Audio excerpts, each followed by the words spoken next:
ராம நாமத்தினால் மோதிரத்தை கொடுத்ததுனால அந்த ராம நாமாங்கிதம் பறிக்கப்பட்ட அந்த மோதிரத்துடைய மகிமையினால ஒரு குரு கிடைச்சார், ஜாம்பவான். அந்த ஜாம்பவானால் ஞாபகப்படுத்தப்பட்டு அவர் சூரியனே விழுங்கினவர் அப்படின்றது ஞாபகப்படுத்தப்பட்டு, அப்படியேப்பட்ட குருவுக்கு மிஞ்சின சிஷியன் அவர். சூரியன் தான் அவருக்கு குரு, ஆஞ்சநேய சுவாமி. அப்படியேப்பட்ட சூரியனையும் விழுங்க போனவர் அவர். அப்படின்னும் போது தாடையில வஜ்ராயத்துல அடிச்சதுனால அந்த தாடி செதறி போனதுனால அவருக்கு ஹனுன்னா தாடிக்கு ஹனுன்னு பேரு. அதனால தாடி கொஞ்சம் வீங்கி போனதுனால அது ஹனுமான் அவருக்கு பேர் ஏற்பட்டது.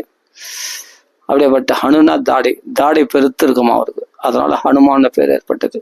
அதுவும் அழகுதான் ஆஞ்சநேய சுவாமிக்கு. அப்படியேப்பட்ட இந்த ராமநாம மகிமை ராமாயணம் பூரா நோக்கம் என்னன்னா ஸ்ரீராம ராம ராம இது பிரச்சானம். அப்போ எல்லார் வாக்குல ராமநாமம் வரணுன்றதுதான் நோக்கம் அப்படின்னு சாஸ்திரம் தீர்மானம். மகான்கள்லாம் கண்டறவேன சொல்றாங்க, அதை நம்ம மறுக்க முடியாது. சகல சாஸ்திரங்களுடைய சாரமும் பகவான் நாமாதான், பாகவத்துடைய சாரம் பகவான் நாமாதான். நாம சங்கீர்த்தனம் எஸ்ய சர்வபாப பிரணாசனம் பிரணாம துக்க சமனகா தம் நமாமி ஹரிம் பரம்னு சொல்லியிருக்கு. அதனால இந்த நாமா சித்தாந்தம் பண்ணியிருக்கார் ஸ்ரீ ஸ்ரீ பகவன் நாம போதேந்திரால். காஞ்சி காமகோடி பீடத்துல 59வது பீடாதிபதியாக பகவத் பாதாச்சாரியார் ஆதிசங்கரர் வழியில வந்த அப்படியேப்பட்ட மடாதிபதியாக இருந்து, அதே சமயத்தில் நாம பிரச்சாரம் கிராமமா போய் நாம பிரச்சாரம் செய்த அப்படியேப்பட்ட பெரிய மகாத்மா. அவரால் சித்தாந்தம் செய்யப்பட்ட சகல சாஸ்திரங்கள் சொல்லப்பட்டு பண்டிதர்கள்லாம் எந்த பேச்சும் பதிலுக்கு எதுவும் பேச முடியாத அளவுக்கு அவர்ல வாயை கட்டி போட்ட அப்படியேப்பட்ட நாம சித்தாந்தம் செய்திருக்கிற அந்த பகவன் நாம போதனால் எழுதப்பட்ட ஸ்ரீ பகவன் நாம ரசோதயம் என்ற கிரந்தமானது 6 உல்லாசங்கள் கொண்டது. ஒவ்வொரு உல்லாசமும் ரொம்ப அருமையா இருக்கும். அதனால நாமத்துல புஷ்டி ஏற்படணும்னு நினைக்கிறவங்களுக்கு இந்த பாகவதம் பகவன் நாம ரசோதயம் கண்டிப்பா படிக்கணும். படிச்சாதான் நாமத்துல அவ்வளவு ஸ்ரத்தை ஏற்படும். நாமம் எவ்வளவு பெரிய புண்ணியம், யாரால எவ்வளவு பாவங்கள் செய்தவர்களால நாமா சொல்ல முடியாது. எவ்வளவு புண்ணியங்கள் செய்திருந்தா நாமா சொல்ல வரும். ஒரு தடவை ராமான்னு சொல்ல வரும் அப்படின்றலாம் புட்டு வச்சிருக்கார். எவ்வளவு விஷயங்கள். சில பேர் அர்த்தவாதம் சொல்லுவாங்க, ஏதோ பக்தி பண்ணிட்டு அப்படியே, ஆனா அப்புறமா தியானம் பண்ணணும், யோகம் பண்ணணும், அஷ்டமா சித்திகள் கைவேற பண்ணணும், அப்புறமா தான் உனக்கு மோட்சம் அப்படின்லாம் சில பேர் சொல்லுவாங்க இல்லையா. இந்த நாமத்தை அர்த்தவாதம் சொல்றவங்கலாம் அவர்லாம் மூடர்கள் அப்படின்லாம் கண்டிச்சிருக்காரு. அது மாதிரி அர்த்தவாதம் கிடையாது. நாம பலன் கொடுக்கும், நாம மோட்சம் வரைக்கும் எல்லா பலன்களும். நாமமே மோட்சம், நாமமே சாத்தியம், நாமமே சாதனம். அதனால நாம சொல்றவங்க நாக்குல பகவான் நர்த்தனம் ஆடுகின்றான் இல்லையா. அகில கலா குரு நடத்த அப்படின்னு அப்படியேப்பட்ட இந்த நாம சித்தாந்தம் நாம ரசோதயம் அருமையா இருக்கு. இதை நாம அப்படியே முதல் உல்லாசத்திலிருந்து எடுக்கலான்னு எனக்கு உத்தரவு வரல. ஆனா சில மகான்கள் எடுத்திருக்காங்க, நான் கேள்விப்பட்டிருக்கேன். சரி, அதனால கொஞ்சம் தைரியம் எனக்கு. அதனால இந்த பகவன் நாம ரசோதயம் அப்படியே உபன்யாசம் பண்ணலாம் அப்படின்னா அடியனுக்கு ஒரு ஆசை இருக்கு. ஆனா நீங்க தான் உங்களுடைய விருப்பங்களை தெரிவிக்கணும். கமெண்ட்ஸ்ல அந்த விருப்பத்தை தெரிவிச்சு இந்த ரசோதயத்தை நாம எடுக்கணும்னா இது ரொம்ப ஸ்ரத்தையா கேட்கணும். இது பாகவதம் மாதிரி இல்லை, இது ராமாயணம் மாதிரி இல்லை, கதையா இருக்காது. ஆனா நாமத்தினுடைய மகிமை அப்படி பறக்க சொல்லப்பட்டு இருக்கிறது. இந்த நாமந்தான் சகல சாஸ்திரங்களுடைய சாரம். இது என்னன்னா ரொம்ப கவனிக்க வேண்டிய விஷயம். ஏன்னா கலியுக தர்மம் இது. நாமன்றது கலியுக தர்மம். இதை நாம அலட்சியப்படுத்திடக்கூடாது. அலட்சியப்படுத்திட்டோம்னா நம்ம பக்தியை அலட்சியப்படுத்துற மாதிரி, பகவானையும் அலட்சியப்படுத்துற மாதிரி. பகவான் நாமம் வேற இல்லை, நாமி வேற இல்லை. அதனால பகவான் இந்த கிரந்தத்தை நாமத்துடைய பெருமையை சொல்லக்கூடிய இந்த விஷயமானது ரொம்ப வசத்தி. இதை அலட்சியப்படுத்தி விட்டால் பகவானையே அலட்சியப்படுத்துற மாதிரி. அதனால இது எத்தனை பேர் எவ்வளவு ஓட்ஸ் பார்க்கலாம். எத்தனை பேர் தங்களுடைய விருப்பங்களை தெரிவிக்கிறீர்களோ அதுக்கு ஏற்ற மாதிரி நாம இந்த ஏன்னா இது கேட்காம சொல்லக்கூடாது, அனாபிருஷ்டமா சொல்லக்கூடாது அப்படின்னு தான் மகான்களுடைய. ஏன்னா இது ரொம்ப ரொம்ப ரகசியமானது. நாம சித்தாந்தம் வந்து ரொம்ப ரகசியமானது, பாகவதத்தை விட ரகசியமானது, ராமாயணத்தை விட ரகசியமானது, வேதத்தை விட ரகசியமானது. ஏன்னா இது அவ்வளவு வசதி. இது இந்த பகவன் நாம ரசோதயம்ன்றது ரொம்ப ரொம்ப வசதி.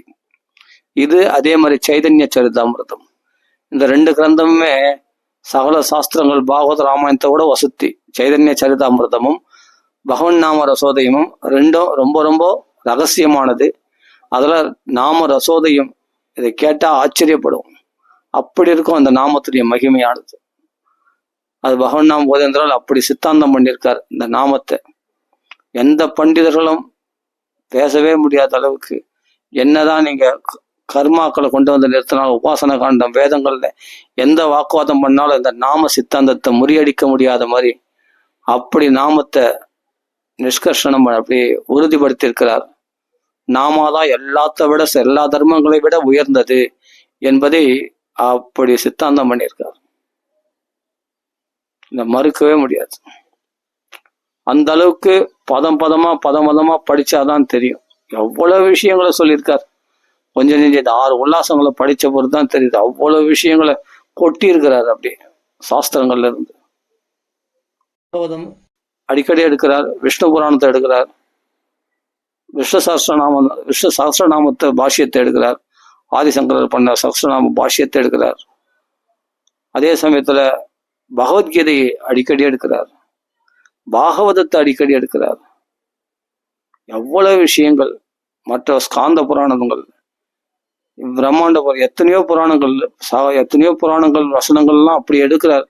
அவ்வளவு விஷயங்களும் எடுத்து இங்க கோட் பண்றார். வேதங்கள்ல எடுக்கிறார், உபனிஷதங்கள்ல எடுக்கிறார். எவ்வளவு விஷயங்களை சொல்றார் தாத்பரியம்னு சொல்ல முடியாது. அவ்வளவு விஷயங்கள் எல்லையற்று காணப்படுகிறது. 5வது உல்லாசம் 6வது உல்லாசம் ரொம்ப பெருசு, பெரிய உல்லாசம். உண்மையிலே உல்லாசமா இருக்கும் படிச்சோம்னா. அப்படி நாம பக்தி ஏற்படும். நல்லா புரிஞ்சுங்க. எனக்கு இது என்னுடைய அபிப்பிராயம் கிடையாது, பொதுவாகவே சொல்ல வரேன். பாகவதம் படிச்சுட்டு நாமா சொல்லுடு அப்படின்னு சொன்னா ஒரு குறிப்பிட்ட டைம் வச்சு நாமா சொல்லுவோம். அப்படி இல்லை, ஒரு வெறித்தனமான நாமா கீர்த்தனம் பண்ணணும், நாமத்துல பித்து பிடிச்ச மாதிரி இருக்கணும், நாமத்துல சுவை உண்டாகணும் அப்படின்னா இடையறாது பகவன் நாமா சொன்னாதான் அப்படிப்பட்ட ஸ்ரத்தை உண்டாகும். இதுல நம்ம நடுவில் பாகவதமும் படிக்கணும், ராமாயணமும் படிக்கணும், நடுவில் இதே ஊருக்கா தொட்டுக்கிற மாதிரி பகவன் நாமாவும் சொல்லணும் அப்படின்னா அது சரிப்பட்டு வராது. அதுல ருச்சியும் இருக்காது, அதுல பசியும் இருக்காது. அதுல ருச்சியும் இருக்காது, அதுல பசியும் இருக்காது. பசி இருந்தாதானே அது ருச்சிக்க முடியும். பசி நேரத்துல சாப்பிடும் போது தானே சாப்பாடு ருச்சியா இருக்கும். ஒரு பழைய இது சாப்பிட்டா கூட ருச்சியா இருக்கும், உப்பு போட்டா. பசி இல்லாத சாப்பிட்டா என்ன ருச்சி இருக்கும் சொல்லும் பார்க்கலாம். ஏதோ வேலைக்கு சாப்பிடணும்னு சாப்பிட்றோம், அவ்வளவுதான் அப்படின்னு போயிடும். அப்படி கிடையாது. இது பசியும் உண்டாகும், ருசியும் உண்டாகணும்னா நாமம் மட்டுமே இருக்கணும். நாம ஸ்ரத்தை, அந்த நாம ஒன்றை மட்டுமே உறுதியா பற்றி கொள்ள வேண்டும் அப்படின்ற. இல்லைன்னா ஒண்ணு செய்யலாம், நம்ம பலன்களை உத்தேசித்து கூட நாமத்தை உதவிக்கு அழைக்கலாம். கண்டிப்பா பலன் கொடுக்கும். இதுல மறுப்பே கிடையாது. ஏன்னா மகான்கள் தீர்மானமா சொல்லியிருக்காங்க. எனக்கு மகான்கள் தான் பிரமாணம், சாஸ்திரம் பிரமாணம். சாஸ்திரத்தை விட நான் மகான்களை அதிகமா நம்புறேன். ஏன்னா அவங்க வாழ்க்கையில அதை காண்பிச்சிருக்காங்க. அந்த நாமத்துடைய மகிமைகளை பிரகடனப்படுத்தி அது இவ்வளவு இந்த அளவுக்கு அதிசயங்கள் பண்ணியிருக்கு, இந்த அளவுக்கு பலன்களை கொடுத்துருக்குன்றது பிரத்யட்சமா தங்கள் வாழ்க்கையில நிரூபணம் பண்ணியிருக்காங்க. அதனால மகான்கள் தான் நம்மளுக்கு பிரத்யட்ச பிரமாணமே சொல்ல போனோம். ஏன்னா இந்த நூற்றாண்டுல நடந்திருக்கு. காஞ்சி மகாபரிவா இந்த நாம சித்தாந்தம் பண்ணி ஸ்ரீ அண்ணா கொண்டு போய் கொடுத்த பிறகு அந்த சித்தாந்த இந்த பகவநாம ரசோதயத்தை ஒரு புஸ்தகத்தை அவரே வச்சுட்டு அவன் ஸ்ரீமுகம் எழுதி கொடுத்திருக்காரு போறதுக்கு. அப்படிப்பட்ட ஸ்ரீ அண்ணா தான் இதுக்கு இந்த ஸ்லோக வடிவத்துல இருந்த போதேந்திராவுடைய ரசோதயம் ஸ்லோக வடிவத்துல இருந்த இதுதான் டிரான்ஸ்லேஷன் பண்ணது தமிழ்ல யாருன்னா ஸ்ரீ அண்ணா தான். அது பிறகு அது ராம்நாம் பப்ளிகேஷன்ஸ்ல வந்திருக்கு. அது புஸ்தகம் இப்போ கிடைக்குது. அதனால இருந்தா கூட நாம ஒருத்தர் உபன்யாசம் பண்ணி அதுவும் அனுவாதம் பண்ணி எடுத்து சொன்னா ரொம்ப எளிமையா புரியும், ஈஸியா இருக்கும், சுவையாம இருக்கும். அதனால்தான் இதை உபன்யாசம் பண்ணலான்ற அடியனுக்கு ஒரு ஆசை எழுந்திருக்கு. நீங்களாம் சப்போர்ட் பண்ணாதான், நீங்களாம் கோஆபரேட் பண்ணாதான், நீங்களாம் எனக்கு ஆதரவு கொடுத்தால் நிச்சயமாக இதை பற்றி பேசலாம்.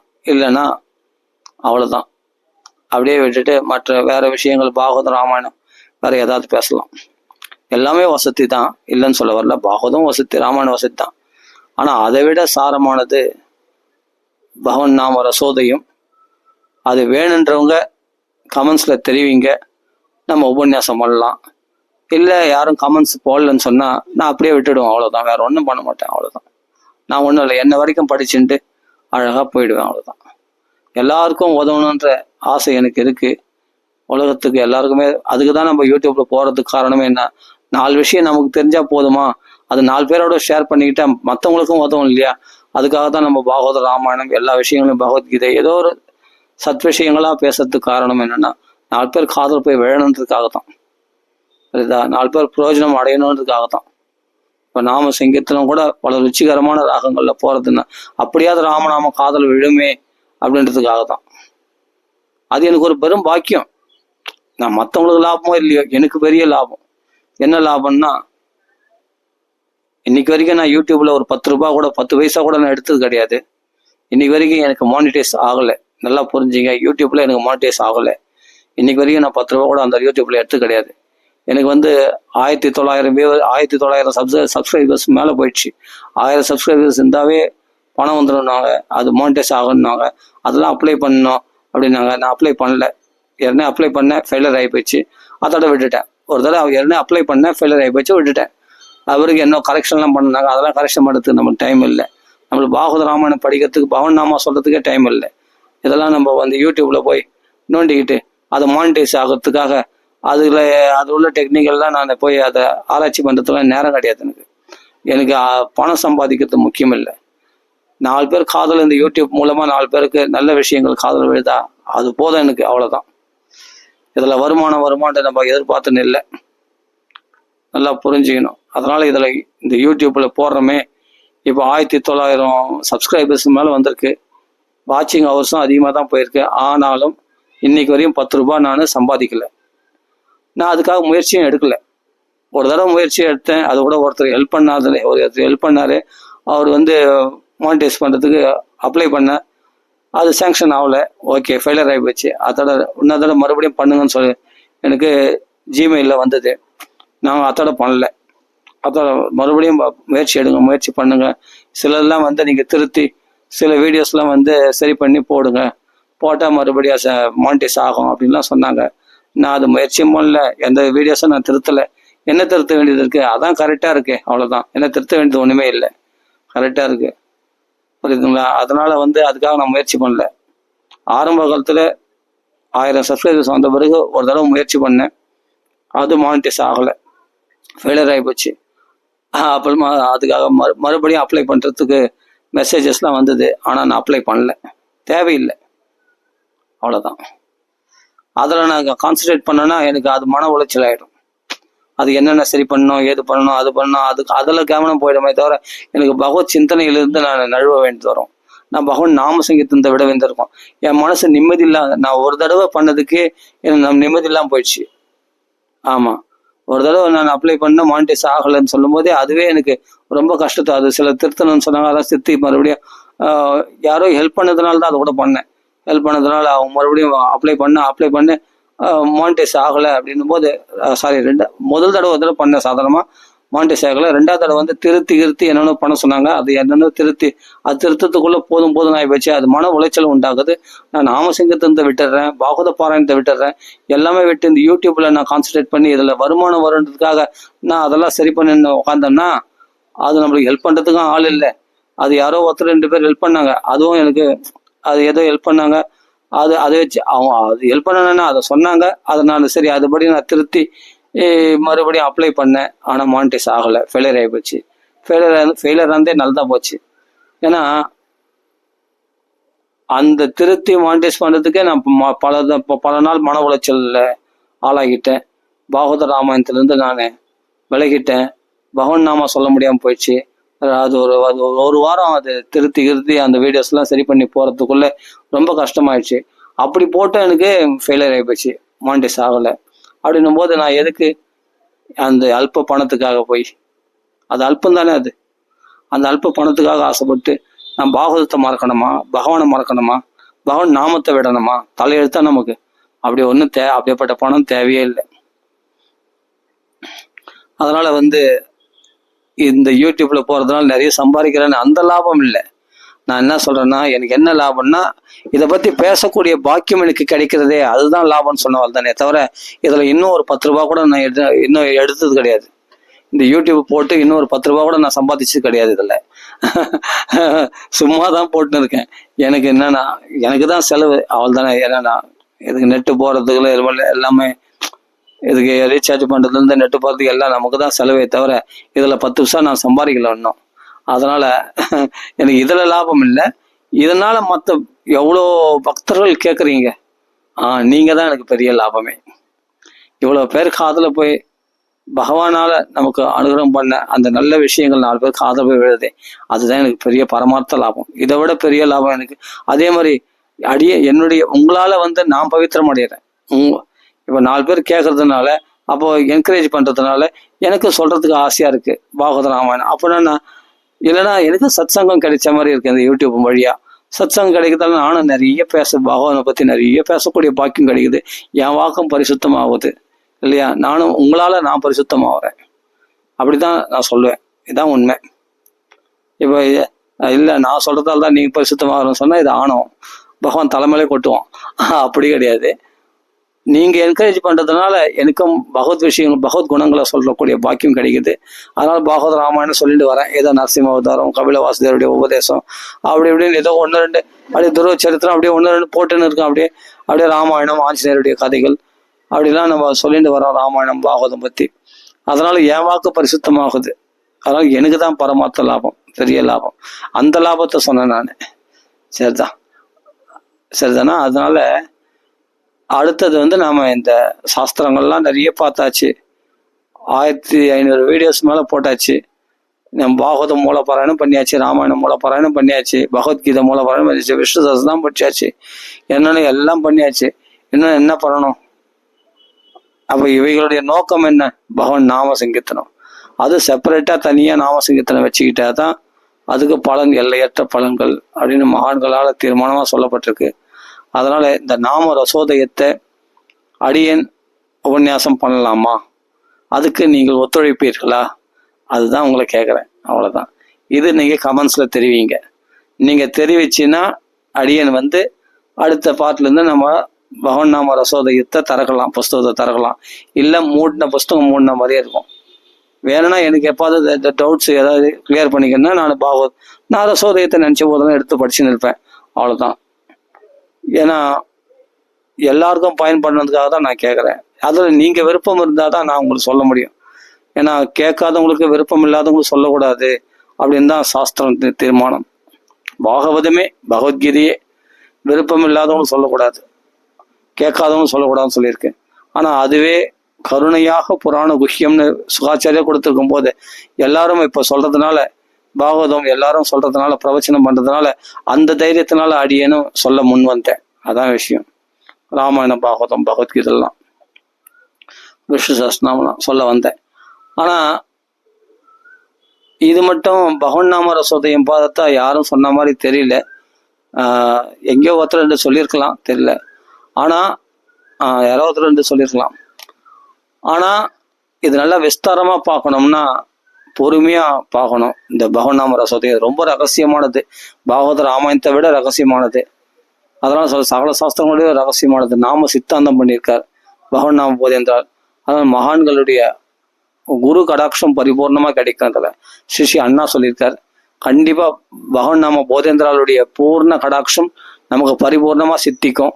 இந்த பகவன் நாம ரசோதயம் நாம பாராயணம் பண்ணா நிச்சயமா இதை உபன்யாசம் பண்ணலான்னு ஒரு ஆசை இருக்கு. நீங்க உங்க விருப்பங்களை தெரிவிச்சாதான் நான் அடியேன் அடுத்த ஸ்டெப் எடுப்பேன். அடுத்த ஸ்டெப்னா நான் அடுத்தது உபன்யாசம் பண்ணுவேன். இந்த பகவன் நாம ரசோதயம் முதல் உல்லாசத்திலிருந்து ஆரம்பிச்சிடலாம்.